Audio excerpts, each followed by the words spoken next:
નમસ્કાર મિત્રો, ઇલેક્ટ્રોન અનુરાગી પ્રક્રિયકો કોને કહેવાય છે એટલે કે ઇલેક્ટ્રોફાઇલ શું છે તેને સમજવાનો આપણે પ્રયત્ન કરીશું. તો આ જે ઇલેક્ટ્રોન અનુરાગી પ્રક્રિયકો છે એવા જ બીજા પ્રક્રિયકો પણ રસાયણ વિજ્ઞાનમાં જાણીતા છે જેને આપણે કેન્દ્ર અનુરાગી પ્રક્રિયકો કહીએ છીએ. તો ટૂંકમાં ઇલેક્ટ્રોફાઇલ્સ અને ન્યુક્લિયોફાઇલ્સ એટલે કે ઇલેક્ટ્રોન અનુરાગીઓ અને કેન્દ્ર અનુરાગીઓ એ રાસાયણિક પ્રક્રિયાઓને સમજવા માટેના અગત્યના મધ્યવર્તીઓ છે. સહસંયોજક બંધ જે છે તેનું જ્યારે સમવિભાજન અથવા અસમવિભાજન થાય છે ત્યારે આ પ્રકારના જુદા જુદા મધ્યવર્તીઓ ઉત્પન્ન થતા હોય છે. તેમાં ઇલેક્ટ્રોફાઇલ્સ અને ન્યુક્લિયોફાઇલ્સ એવા મધ્યવર્તીઓનો પણ આપણે વિચાર કરવાનો થતો હોય છે. તો આ સૌપ્રથમ એવું સમજીએ કે આ ઇલેક્ટ્રોફાઇલ કોને કહે છે. તો કે electrophile actually is electron loving chemical species and which is attracted towards electron which can accept an electron pair. So if it is accepting electron pair then you may consider it as a Lewis acid. એટલે કે આ electrophile જે છે તે electron પ્રત્યે આકર્ષણ ધરાવતા હોય છે.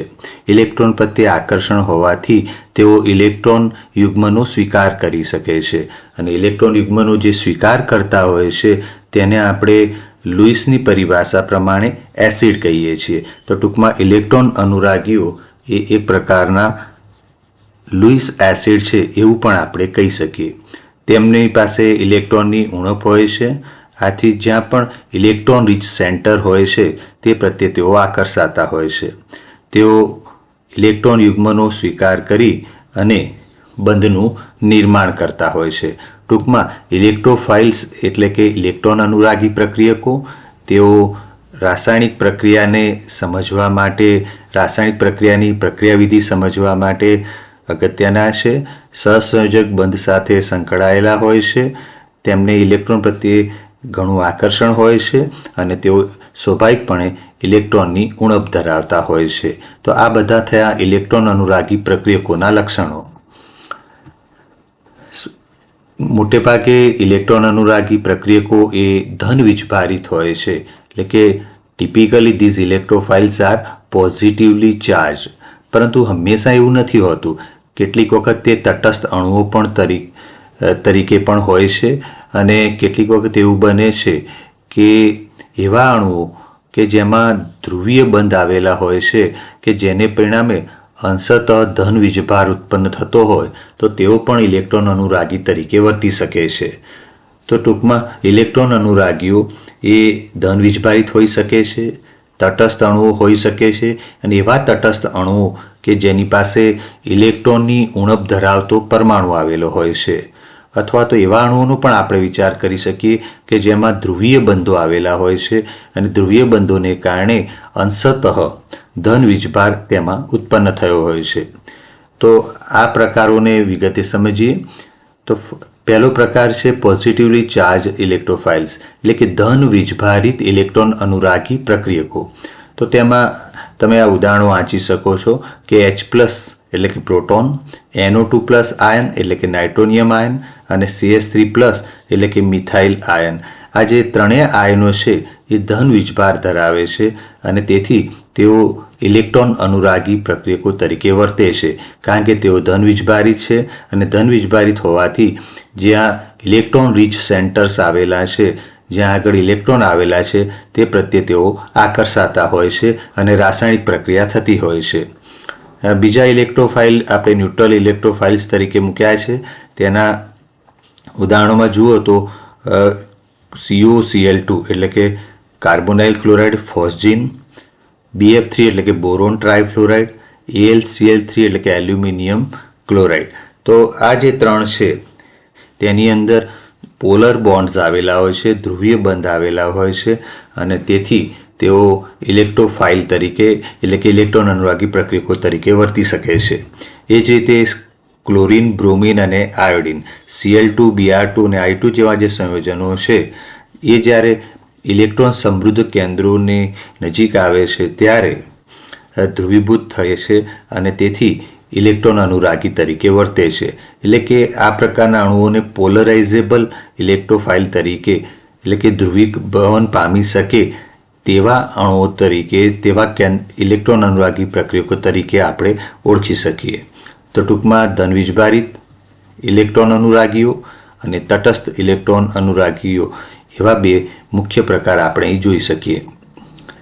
હવે આના વિશેષ ઉદાહરણોની આપણે ચર્ચા કરીએ તો સામાન્ય રીતે રાસાયણિક પ્રક્રિયાઓમાં જાણીતા જે ઇલેક્ટ્રોન અનુરાગીઓ છે તેમાં પ્રોટોનનો આપણે સૌ પ્રથમ સમાવેશ કરી શકીએ કારણ કે તે ધનવીજભારિત છે.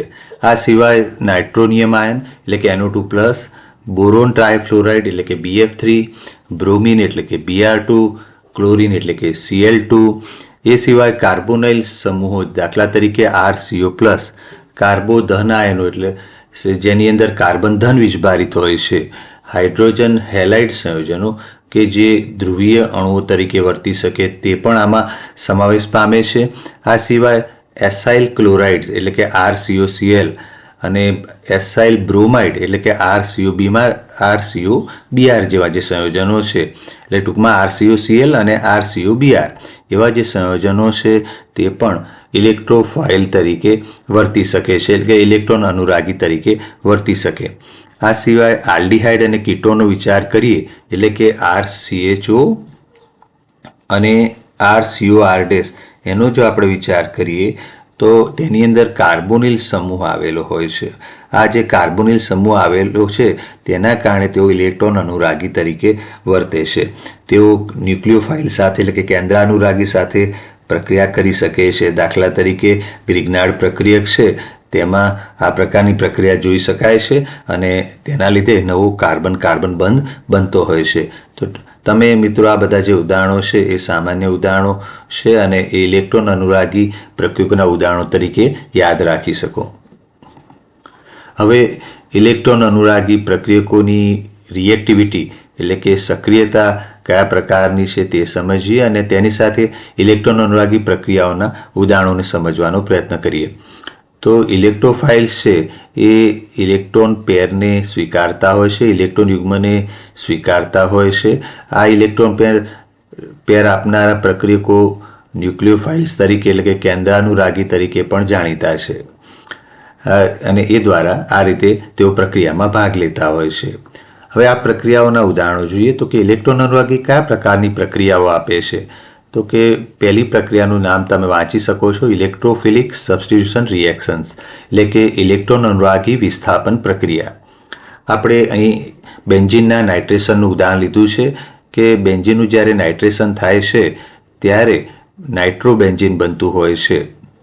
તો આ પ્રક્રિયામાં જે NO2+ તમે વાંચો છો તો આ NO2+ એ કઈ રીતે મળે છે તો કે નાઇટ્રિક એસિડ HNO3 અને સલ્ફ્યુરિક એસિડ H2SO4 આ બંને વચ્ચેની જે પ્રક્રિયા છે તે આપણને NO2+ આયન આપતી હોય છે. આ NO2+ એ ધનવીજભારિત છે માટે ઇલેક્ટ્રોન અનુરાગી તરીકે વર્તે છે અને બેન્ઝીનમાંથી એક હાઇડ્રોજનનું વિસ્થાપન કરીને NO2 સમૂહ ત્યાં દાખલ થવાથી નાઇટ્રોબેન્ઝીન મળતું હોય છે. તમે જોઈ શકો છો કે C6H6 એ બેન્ઝીનનું અણુસૂત્ર છે. તેમાંથી NO2+ સાથે પ્રક્રિયા થવાથી એક હાઇડ્રોજન ઓછો થયો છે એટલે કે H6માંથી આપણને H5 મળે છે અને તે હાઇડ્રોજનનું વિસ્થાપન આ NO2+ આયન દ્વારા થયું છે. આથી આપણને C6H5NO2 એવું રાસાયણિક સૂત્ર ધરાવતું સંયોજન મળે છે જેને આપણે નાઇટ્રોબેન્ઝીન કહીએ છીએ. ટૂંકમાં આ ઇલેક્ટ્રોન અનુરાગી વિસ્થાપન પ્રક્રિયા છે. હવે બીજી પ્રક્રિયાનું આપણે ઉદાહરણ સમજીએ તો કે CH2 double bond CH2 plus HBr gives CH3CH2Br. તમે આ જે ઉદાહરણ સ્ક્રીનના નીચેના ભાગમાં વાંચો છો તેમાં CH2 ડબલ બોન્ડ CH2 એ ઇથિન છે, HBr એટલે કે હાઇડ્રોજન બ્રોમાઇડ અને પ્રક્રિયા થવાથી ઇથાઇલ બ્રોમાઇડ એટલે કે બ્રોમો ઇથેન એ સંયોજન આપણને મળે છે.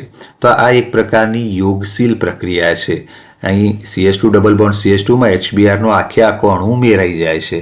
તમે સમજી શકો કે CH2 જે છે શરૂઆતમાં એના CH3 થયા છે, ત્યાં H ઉમેરાયો છે અને છેલ્લે જે બીજા નંબરનો CH2 છે અથવા અંતિમ CH2 છે ત્યાં Br ઉમેરાતા CH2 Br થયું છે. ટૂંકમાં CH3 CH2 Brમાં HBrનો અણુ ઉમેરાયો છે, માટે આ યોગશીલ પ્રક્રિયા છે.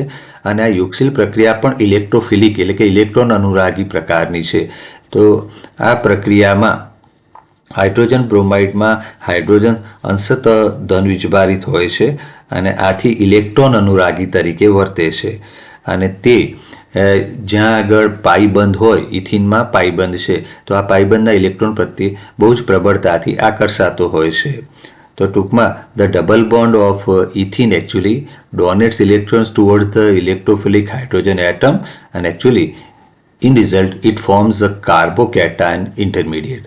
તો ટૂંકમાં ઇથિનની હાઇડ્રોજન બ્રોમાઇડ સાથેની પ્રક્રિયાથી ઇથાઇલ બ્રોમાઇડ અથવા બીજા શબ્દોમાં કહીએ તો બ્રોમોઇથેન જે મળે છે તે પ્રક્રિયા ઇલેક્ટ્રોન અનુરાગી યોગશીલ પ્રકારની પ્રક્રિયા છે.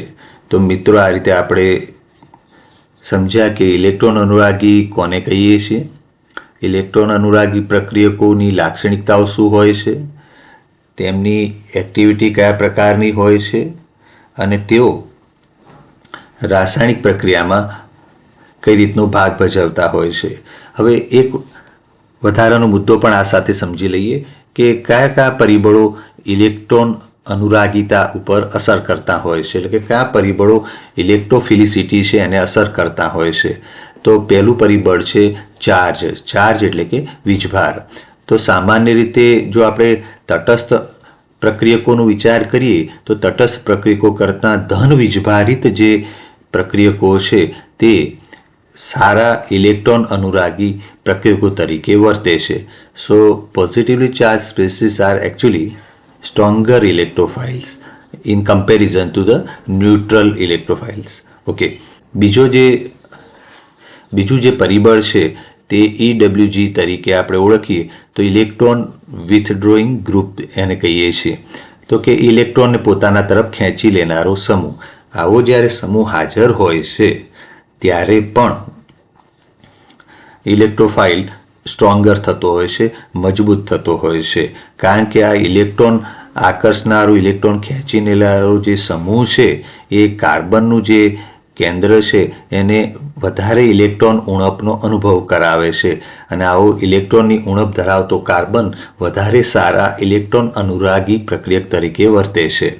એટલે કે આવું ઇલેક્ટ્રોન વિથડ્રોઈંગ જે ગ્રુપ હોય છે તે કાર્બન પરમાણુ પર નજીકનો જે કાર્બન પરમાણુ છે એની નજીકનો જે કાર્બન પરમાણુ હોય તેના ઉપર ઇલેક્ટ્રોન ઘનતા જે છે એ ઘટાડે છે. આથી આવો કાર્બન પરમાણુ એ ઇલેક્ટ્રોનની ઉણપ અનુભવે છે, વધારે ઉણપ અનુભવે છે અને પરિણામે તે ઇલેક્ટ્રોન અનુરાગિતામાં વધારો કરતો હોય છે.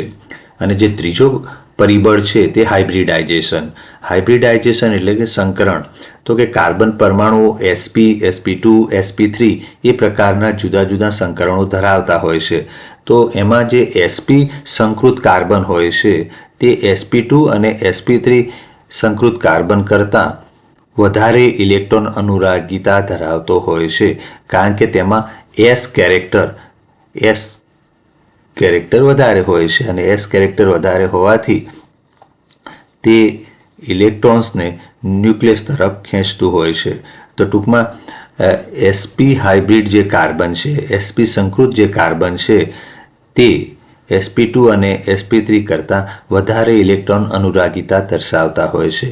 તો મિત્રો આ જે ચાર્જ, ઇલેક્ટ્રોન વિથડ્રોઈંગ ગ્રુપ અને હાઇબ્રિડાઇઝેશન એટલે કે વીજભાર, ઇલેક્ટ્રોન આકર્ષક સમૂહો અને સંકરણ એ ત્રણ પરિબળો છે જે ઇલેક્ટ્રોન અનુરાગી પ્રક્રિયકોની સક્રિયતા ઉપર અસર કરતા હોય છે. Thank you.